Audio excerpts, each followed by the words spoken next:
Hello, my name is Visor. Welcome to game 27 of Let's Play game Dev Tycoon. Last episode, we made two games about A Barnacle's Tale, and they both did pretty well, and we have a decent amount of money right now. Currently, our R&D lab is running at $1 million per month to generate more research points. Additionally, I had everyone pretty much research all the game features that were under 40 RP or less, plus as well as new graphics. So this episode, we're going to start working on our game engine, and we really only have 1 month to finish it, so I'm thinking we're going to end up missing G3. That's unfortunate, it's going to knock our sync off with G3, but we'll try to resync up with it later on. We just had too many features that we had to research, and it just took up too much time. Anyway, for our next game engine, let's call it 3D Graphics V4. It's not a very creative name, but it allows me to keep track of what's going on at least. In this case, I don't want 3D Graphics V2. I'll just do these. This is sort of as a backup if we ever make a game that graphics is not important. Actually, do I even need 2D Graphics V2? I don't think so. Yeah, that'll do. Actually, now that I think about it, I can only pick my graphics at the beginning of development anyway, so why wouldn't I pick the highest one? Well, I guess you're never sure. Maybe there's a platform that can't do 3D Graphics V4. Anyway, we already have all this stuff in Story and Quest. We'll definitely need MMO support, basic physics, save to cloud. I mean, basically all MMOs save your data to a cloud, right? Seems about right. Mod support. I'm assuming this is modification of the game and not moderator support. Anyway, achievements. Gotta have your achievements nowadays. Damn Skinner boxes. And minigames, of course. Maybe, I don't know, for a load screen or something.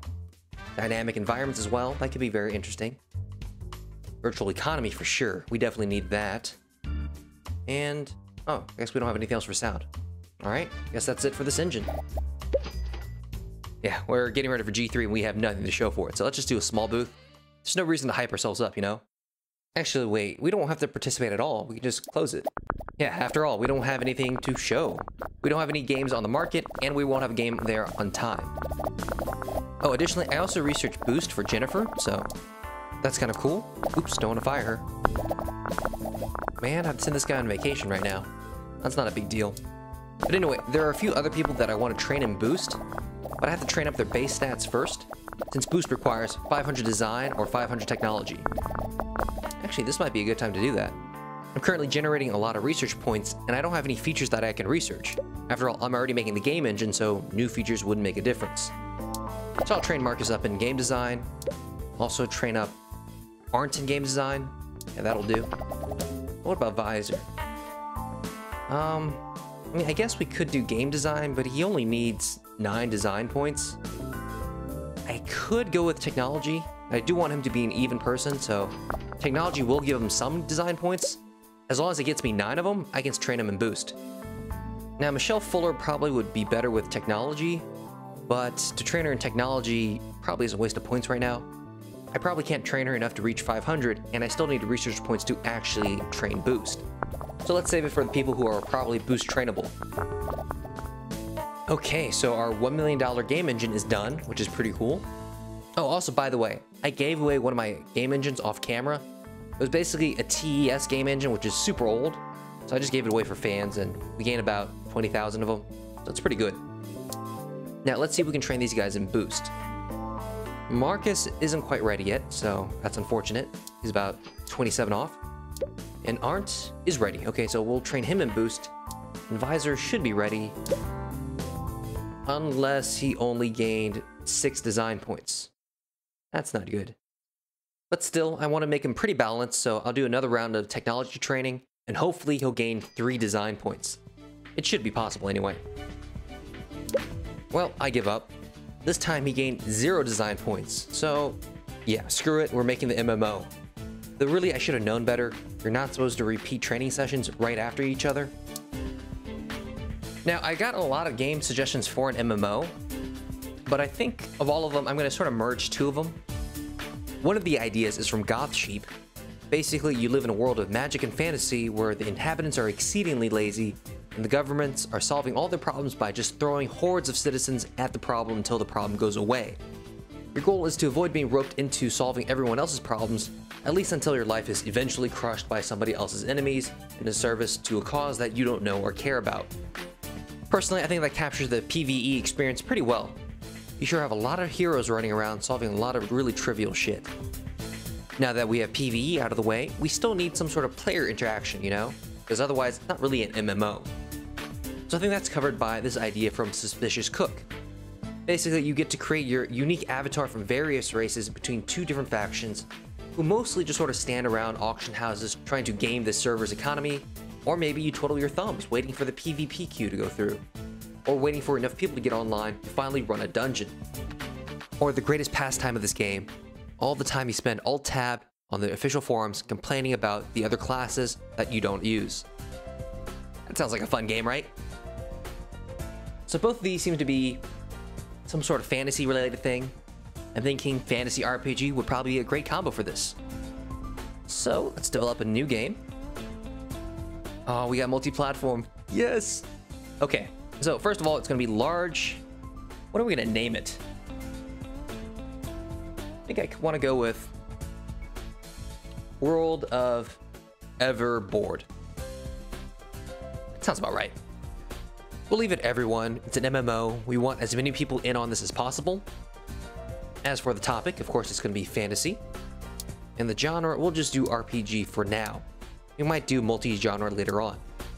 Enable the MMO trigger, and we might as well do game engine now. It's pretty straightforward. We do our new game engine. So what about the platform?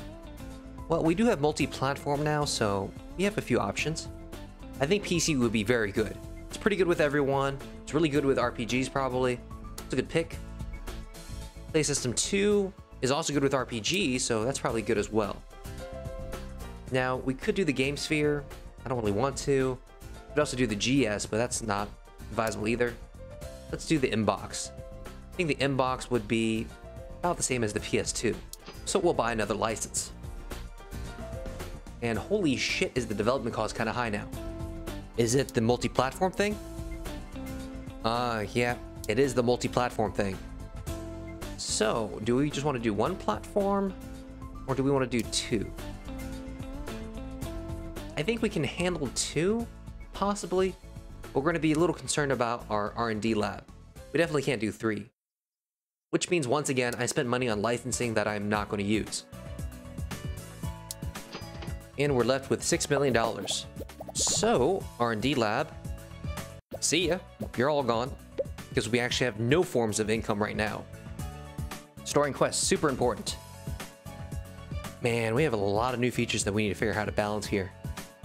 Engine, probably not as important. Something like this will have to do. Achievements, oh, if I want achievements, I need to do more of this. I don't want to do that much gameplay though. I mean, I don't believe I need that much gameplay. Definitely need character progression though. Maybe we can cut the game tutorials. No, that's not really ideal either. I guess we'll just cut the achievements and hope for the best. It does seem like the dev cost across the board is a lot higher on these features. Maybe just because it's an MMO. Anyway, as for engine, we have a lot of features there. We definitely can't do all of them though. So what are we gonna cut back? Maybe video playback or something? Because we need to save to cloud. I think that's important. Maybe not mod support, that seems less important. Do I even need basic physics? I think mod support, save to cloud, multiplayer, save game. Those are things you definitely need for an MMO. You gotta be able to customize the UI a little bit, right? You know, I probably shouldn't be looking at this screen. I should be looking at my boosts, especially Jennifer. Now, I know technically her section hasn't started yet, but it's a 2x boost, so probably it'll last long enough to cover story and quests. Media inquiry, interesting. Okay, let's do it. Shit. I don't know whether graphics or sound is more important for RPG. I know sound is supposed to be more design heavy, and I know some RPGs have some pretty good soundtracks, but graphics is a big deal too, you know? I'm going with graphics, I don't know. Just gonna hope for the best, really.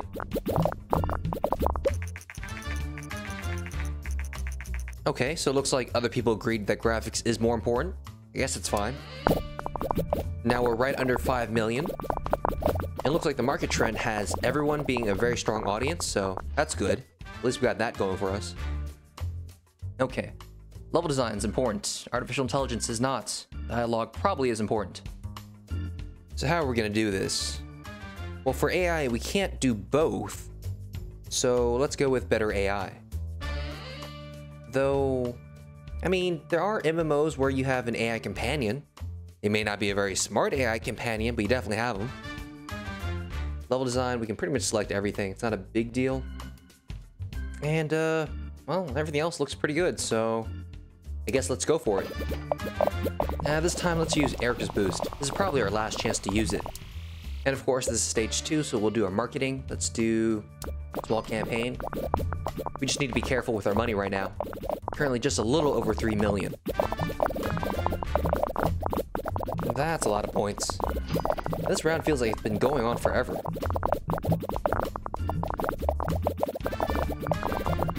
Jesus. I mean, these rounds are going a lot longer than before, right? That's what it feels like anyway. Anyway, stage 3. Okay, so world design is important. I said graphics is more important than sound, so we'll do something like this. But I still need stereo sound and soundtrack.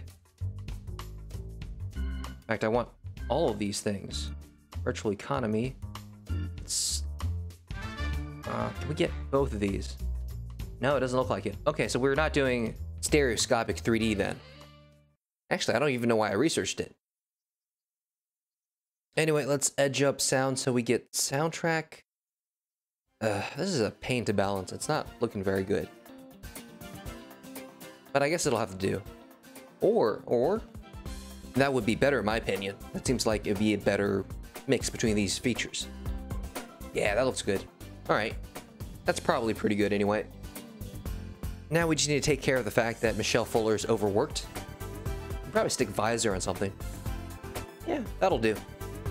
Benefit of having someone who's fairly well balanced. All right, let's do it. Okay, let's use the rest of these boosts.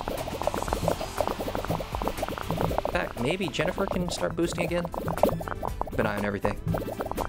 Yes, we can. Excellent. So we still have $2 million left. This is going to be cutting it close. And now we have $1.5 million left. Okay, so we need to finish bug fixing as soon as possible. Additionally, I don't think I'm going to be waiting for the game to stabilize anymore. It doesn't really make sense to wait like a week and lose $500,000 when you only gain like 1 or 2 tech points. Finish. Okay, new records and everything. That's a good sign. Level some stuff up. More stuff to research that we won't be able to for a while. All right, let's release the game. Yeah, whatever. You're on vacation. Vacation. Vacation. Okay, let's see the reviews for our first MMO.